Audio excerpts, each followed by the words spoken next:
Yo les gars, j'espère que vous allez bien.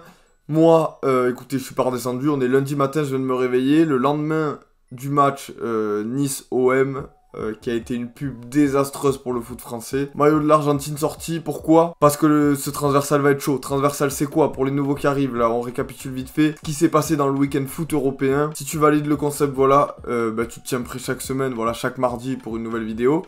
Et puis tu le partages et tu likes. Comme d'hab, voilà, comme ça on fait grandir un petit peu la communauté, on participe tous ensemble.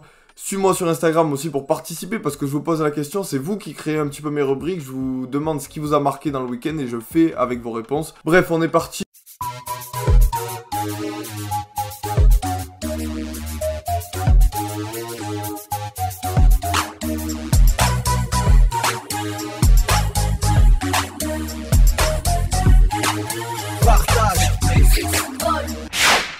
Le scandale de la semaine. Regardez cette image. Non mais on est totalement d'accord. C'est vraiment intolérable et on peut pas laisser passer ça. Qu'est-ce que c'est que ce tatouage? Dimitri Payet. La coupe. Ok. Ça passe pas. Déjà, ça passe pas. Bon, à la limite on tolère parce que t'es bon sur le terrain. Et là tu nous sors ce tatouage. Ludivine. T'as pas le droit. J'espère vraiment que tu vas pas divorcer, t'as pas le droit. Non, plus sérieusement, les gars, évidemment, il a pris une bouteille, il a pris un parpaing dans le dos, il s'est écroulé par terre, et après, ça lui a envoyé un parpaing sur la jambe, il s'est relevé, et ça reste un humain, évidemment. Évidemment qu'il a pas à réagir comme ça, après, honnêtement, je pense que j'aurais réagi de la même manière, et que beaucoup de personnes auraient réagi de la même manière.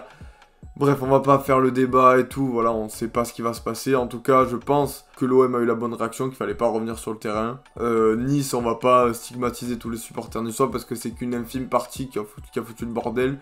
Je pense quand même que le président niçois n'a pas tenu les bonnes paroles. L'image de la semaine. Une image de la semaine que je vous ai sélectionnée qui fait très très peur. Romelu Lukaku, qui a fait ses débuts avec Chelsea, ça s'est très bien passé. Il a fait un super match, il a marqué. Bref, mais j'ai vu une sombre image circuler sur Twitter juste après. Sa célébration. Tu peux embrasser les cuissons. T'embrasses les cuissons. Mais quand t'embrasses les cuissons de beaucoup trop de clubs différents, ça commence à devenir louche. C'est louche, tu vois. Tu peux être amoureux d'une personne. À la limite 2, tu vois, sur une carrière 2. Mais là, ça fait beaucoup, là. Je vous en ai mis une autre quand même, parce qu'on va pas faire que du sombre. Encore par rapport à Lukaku, un supporter de l'Inter, voilà, maillot Lukaku 9. Il s'est dit, comment je peux le transformer en Dzeko? Il y a un cas dans Lukaku, il y a un cas dans Dzeko.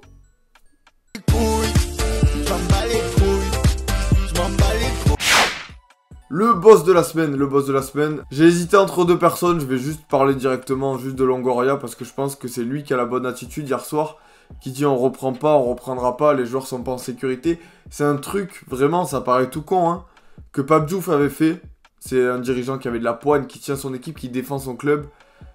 Je parle plus que pour l'OM, parce que c'est des dirigeants comme ça qu'il faut dans le foot, quand tu dois défendre ton club plus que tout, plus que par rapport aux instances, par rapport aux 3 points, par rapport au fait que tu vas peut-être t'embrouiller avec quelqu'un de la ligue, qui a de l'influence, bref, tu vois.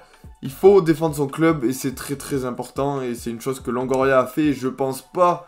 Voilà, que un Labrune aurait fait ça, un Héros aurait fait ça. Dans les autres clubs, je sais pas trop. Mais voilà, c'est un truc que par exemple un Jean-Michel Aulas aurait pu faire, voilà. C'est un dirigeant qui aime son club, qui a de la poigne, qui tient les choses. Pour en revenir au foot, on va plus trop parler du match de hier soir. Le boss de la semaine pour moi, c'est Vinicius Junior. Voilà, avec ce qu'il a pris dans la gueule, la pression qu'il a eu en arrivant au Real, il a pas été forcément bon tout le temps. Hier soir, il fait un match de malade mental.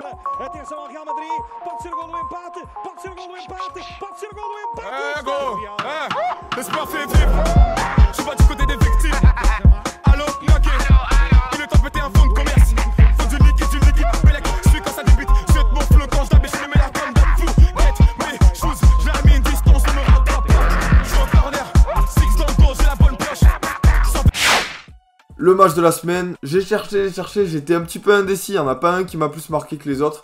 J'ai quand même retenu le match de City 5-0 contre Norwich. Match que j'ai vu en plus parce que je peux pas forcément regarder tous les matchs, mais celui-là je l'ai vu.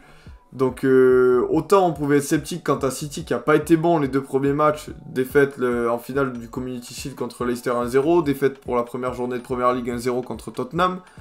Autant là, samedi, le match qu'ils font, 5-0, victoire nette, ça s'est amusé, c'était technique, il y avait les jeux à 3 classiques de Guardiola. Voilà, le système se met en place.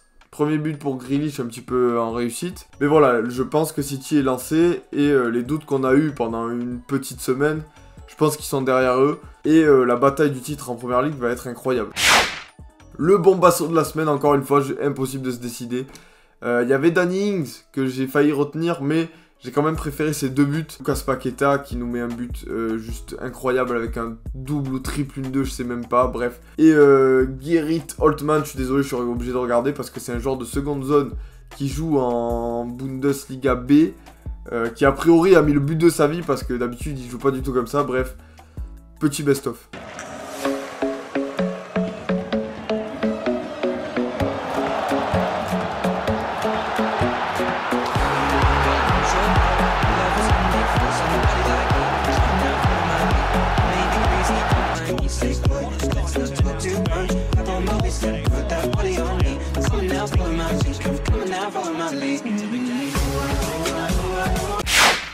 Le pep de la semaine, alors j'ai cherché un petit peu, j'ai pas trouvé de pep de la semaine plus que d'autres. Mais voilà, avec ce qui s'est passé hier soir, c'est triste, voilà, tout ce que vous voulez. Mais quand même, on peut quand même essayer d'en rigoler. Parce que les ultras de Nice, voilà, ça descend sur le terrain, ça fait le hooligan. Imagine, tu descends tout fier, te taper avec les joueurs de l'équipe adverse. Tu vois un mec en chasuble orange, un petit chauve en chasuble orange, qui pose des plots par terre pour les entraînements des joueurs de l'OM, qui arrive vers toi, pouf, peine dans la gueule, il s'est jamais relevé. Voilà, nous ne reverrons sûrement jamais ce poseur de plots ami de Sampaoli. Le café crème de la semaine, accrochez-vous, accrochez-vous. Encore obligé de flouter les images parce que j'ai pas les droits d'auteur pour la Première Ligue, ça me casse bien la tête pour ne pas dire autre chose. Et voilà, je suis obligé de flouter parce que ça peut heurter la sensibilité des plus jeunes. Les loups de Wolverhampton, voilà, maintenant c'est les chiots de Wolverhampton, ils ont été renommés après ce geste.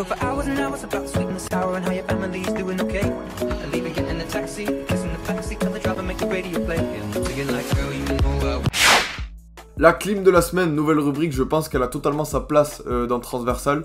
J'ai failli même, j'étais pas loin de mettre Lyon.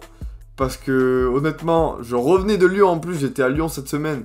J'ai écouté le match sur RMC avec un pote supporter lyonnais, bref. Une clim, t'as peur, mais je les ai pas mis parce que sinon on va dire que c'est de l'acharnement. Ronaldo qui veut partir de la Juve. Qui du coup demande à ne pas jouer avec la Juventus, qui rentre à la 60e minute, qui marque à la 90e plus 4, qui délivre la Juventus, qui offre la victoire. Chiellini, Danilo. High passes Locatelli, not sure that was the intention. Here instead though is Chiesa. Oh, great delivery! And there surely is the winner from who else? Cristiano Ronaldo. La VAR, évidemment, ce super outil inventé par l'homme pour détruire le foot, qui s'interpose et qui refuse le but à Ronaldo. Une clim surtout refusée pour un hors-jeu. Il n'y a jamais enfin honnêtement, voilà, si tu siffles hors-jeu sur ça, bref, la VAR me dégoûte, mais voilà, une clim pour Ronaldo et les supporters de la Juve. La boulette de la semaine, alors honnêtement, Bakker transféré à Leverkusen. Déjà c'est beau parce que la saison qu'il fait avec Paris, honnêtement c'est effrayant. Bon, Leverkusen lui donne sa chance, il est titulaire. Et ça démarre très fort avec une frappe de Bakker, de loin, un ras de terre. Voilà, elle est pas très effrayante, ça tape le poteau et Sommer, qu'est-ce que tu fais? Une frappe de Bakker sans vitamine? Tu la mets au fond, c'est pas possible.